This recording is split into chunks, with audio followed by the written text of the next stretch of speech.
NASA missed this. The world missed this. But 250 miles above Earth, a silent, invisible killer just struck. This wasn't a movie plot. This was a catastrophic reality for 3 taikonauts aboard China's Tiangong space station. Their ride home was just destroyed. For over a week, they were stranded. And the truth behind the incident reveals a terrifying new reality of the space race. China's Tiangong, or Heavenly Palace, is a triumph of engineering. It represents the nation's ambition to dominate the final frontier. The Shenzhou 20 crew Tiangong, Wang Yaping, and Ye Guangfu were part of that triumph, completing a standard 6-month mission. Their mission was routine. Their return was supposed to be routine. But on November 7, 2025, everything changed. The official report was vague, a technical anomaly with the Shenzhou 20 return capsule. But the reality, slowly leaked through international media and satellite tracking, was far more dramatic. The Shenzhou 20, their lifeboat, had been hit. Not by a meteor, not by a hostile act, but by something far more insidious: space junk. At orbital speeds, even a paint fleck can carry the kinetic energy of a bowling ball traveling at 60 miles per hour. This piece of debris, likely no bigger than a marble, was enough to compromise the structural integrity of the heat shield and, critically, crack a window on the return capsule. The Chinese Space Agency, CNSA, faced a nightmare scenario. The Shenzhou capsule is designed for a single, fiery re-entry.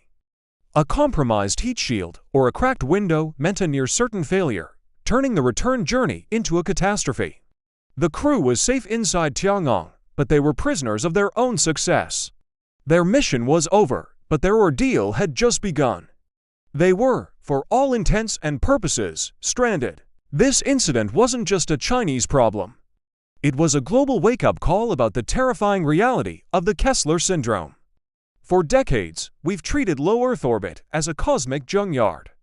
Spent rocket stages, defunct satellites, and fragments from anti-satellite missile tests all hurtling around the planet at breakneck speeds. The Shenzhou 20 strike proved that even the most advanced spacecraft are vulnerable. And the lack of transparency from Beijing only fueled the controversy. While the world waited, the drama played out in the media. Elon Musk, never one to miss a moment, made a cryptic statement suggesting the taikonauts were in a far worse situation than reported, hinting at a potential structural failure beyond a simple debris strike. NASA officials quickly moved to undermine these claims, stating that while the situation was serious, the crew was never in immediate danger thanks to the safety of the Tiangong station itself. But the damage to the return vehicle was undeniable. The real controversy wasn't the debris, it was the rescue mission.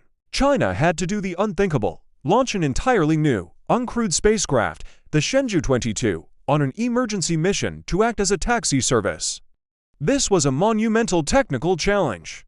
To prepare, launch, and dock a complex manned spacecraft in less than 2 weeks, all while maintaining the secrecy and control that defines the CNSA, it was a high-stakes gamble that could have ended in disaster. The cost of this emergency launch was astronomical, both financially and politically. It exposed a critical vulnerability in China's space program, a lack of redundancy for crew return. The entire world watched, not just because of the drama, but because this incident was a stark preview of the future. As more nations and private companies flood low Earth orbit, these stranded scenarios will become increasingly common. On November 25th, the Shenzhou 20 successfully docked with Tiangong.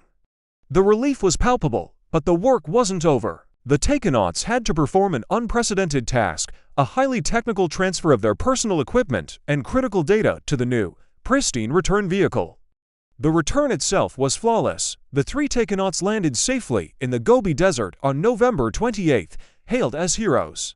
But the damaged Shenzhou 20 remained docked, a silent monument to the dangers of space. The aftermath of the incident was immediate and telling. Just days later, Chinese astronauts performed an 8-hour spacewalk, their mission to inspect the damaged Shenzhou 20 and, more importantly, install new, advanced debris protection systems on the Tiangong station itself. This was China's admission: the threat is real, and the existing defenses were insufficient. The incident forced a rapid, expensive, and public change in protocol. But the long-term implications are even more profound. This event underscores the urgent need for international cooperation on space debris tracking and mitigation. The space race is back, but the real enemy isn't a rival nation, it's the debris we all left behind. Could a similar incident happen to the International Space Station or a future commercial station? Absolutely. The Shenzhou incident is a warning shot across the bow of every spacefaring nation. The 3 taikonauts returned home safely, but the files on this incident are far from closed. The drama of their stranding, the high-stakes rescue, and the scramble to protect Tiangong all point to a single, chilling fact: the final frontier is becoming dangerously crowded. The question is no longer if a major space debris incident will happen again, but when, and who will be the next to be left stranded. What do you think? Should the US and China put aside their differences to tackle the space debris crisis together? Or is the space race too important to pause? Let us know in the comments below. And if you want to break down the deep space files with us, hit that subscribe button. We'll see you in the next transmission.